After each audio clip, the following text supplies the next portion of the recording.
Hello subscribers, నేను మీ Tejaswini. Welcome to Mantej official. So day 1 in Karnataka full length వీడియోకి స్వాగతం, సుస్వాగతం. మేము డే 1లో మేము ఏ ప్లేసెస్ విజిట్ చేసామన్నది ఈ వీడియోలో నేను మీకు చూపించబోతున్నాను. Let's go. After 1.5 hour journey from Hyderabad మేము మ్యాంగ్లూర్ ఇంటర్నేషనల్ ఎయిర్పోర్ట్కి వచ్చేసరికి ఆల్మోస్ట్ 8:30 అయిపోయింది టైం. మమ్మల్ని పిక్ చేసుకోవడానికి మేమైతే వెయిట్ చేస్తున్నాం. డ్రైవర్ కమ్ గైడ్ కోసం కాల్ చేసాము. అక్కడైతే మాకు కొంచెం డీల్ అయితే అయింది, మార్నింగ్ టైం కదా.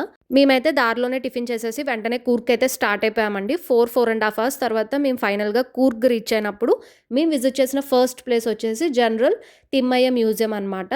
ఈయన జనరల్ తిమ్మయ్య గారి గురించి, ఆయన ఏ యుద్ధాల్లో ఫైట్ చేశారు అండ్ ఆయన జీవిత చరిత్ర గురించి అంతా ఒక మ్యూజియంలో అయితే పెట్టారనమాట, ఒక ఆర్టిఫాక్ట్స్ లాగా. చాలా బాగుండింది. లోపల కొన్ని ప్లేసెస్లో ఫొటోస్ నాట్ అలౌడ్ కాబట్టి నేను ఎక్కువ తీయలేకపోయాను. నెక్స్ట్ మనందరి ఫేవరెట్ కాఫీ ప్లాంటేషన్కి అయితే వచ్చేసాము. ఇక్కడ మనకి డిఫరెంట్ టైప్స్ ఆఫ్ కాఫీ బీన్స్ని వీళ్ళు కల్టివేట్ చేస్తున్నారు, అవన్నీ మనకి గైడ్ ఎక్స్ప్లెయిన్ చేస్తారనమాట.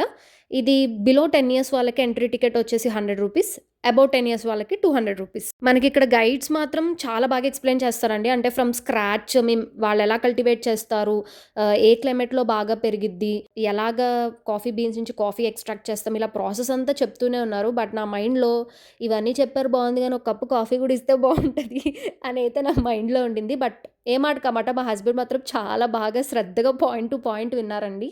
అండ్ నాకు అన్నిట్లో నచ్చిన పాయింట్ ఏంటంటే ఎస్పెషల్లీ ఈ సిల్వర్ ఓక్ ట్రీస్ అనమాట. కాఫీ ప్లాంట్స్ అనేది బాగా నీడలో పెంచాలంట, డైరెక్ట్ సన్లైట్లో పెంచకూడదు. ఈ సిల్వర్ ఓక్ ట్రీస్ అనేవి హైలైట్. వీటిని షేడ్ పర్పస్గా యూస్ చేస్తారంట. వీటికి సిల్వర్ ఓక్ అనే పేరు ఎందుకు వచ్చిందంటే, అక్కడ మీరు అబ్జర్వ్ చేస్తే నేను యారో ఉన్న చోట అక్కడ సిల్వర్ కలర్లో కనిపిస్తుంది కదండి. సో దానివల్ల వాటికి సిల్వర్ ఓక్ ట్రీస్ అనే పేరు వచ్చిందంట. మనసులో నాకేమనిపించిందంటే, అబ్బా అవి నిజంగా వెండైతే బాగుండు అనే ఫీలింగ్ నాకైతే వచ్చిందండి.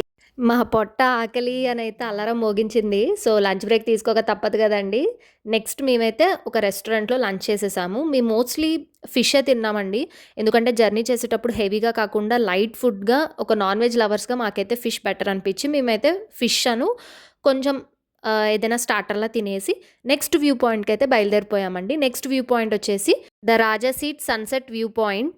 ఇక్కడ సన్సెట్ కోసం జనాలందరూ వెయిట్ చేస్తున్నారండి. చూసారా జనాలు ఎంత ఎక్కువ మంది ఉన్నారో. అక్కడ కూర్చోడానికి స్టెప్స్ కూడా ఫుల్గా ఫిల్ అయిపోయాయి. అందరూ ఈగర్గా వెయిట్ చేస్తున్నారు ఆ సన్సెట్.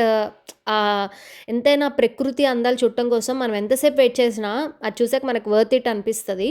ఇక్కడ అన్ఫార్చునేట్లీ మబ్బులు వచ్చేసాయండి. వింటర్ సీజన్ కాబట్టి మనకి సమ్మర్ సీజన్ కన్నా వింటర్ సీజన్లో సన్సెట్ కొంచెం ముందే అవుతుంది కాబట్టి ఇక్కడ మొత్తం మబ్బులు అయితే కమ్మేశాయి. నాకు ఇది చూసినప్పుడు ఏమనిపించిందంటే, ఆకాశవాణి మనతో మాట్లాడుతున్నట్టు అనిపించిందండి నాకైతే విజువల్ చూసిన వెంటనే. అలాగా మబ్బులు సూర్యుని కమ్మేసినా సరే సూర్యుని కిరణాలు మబ్బుల్ని చీల్చుకొని అలాగా మన మీద పడుతూ ఉండంటే అసలు ఆ విజువల్ వండర్గా అనిపించింది. ఆ వెయిట్ అంతా వర్త్ ఇట్ అనిపించిందండి.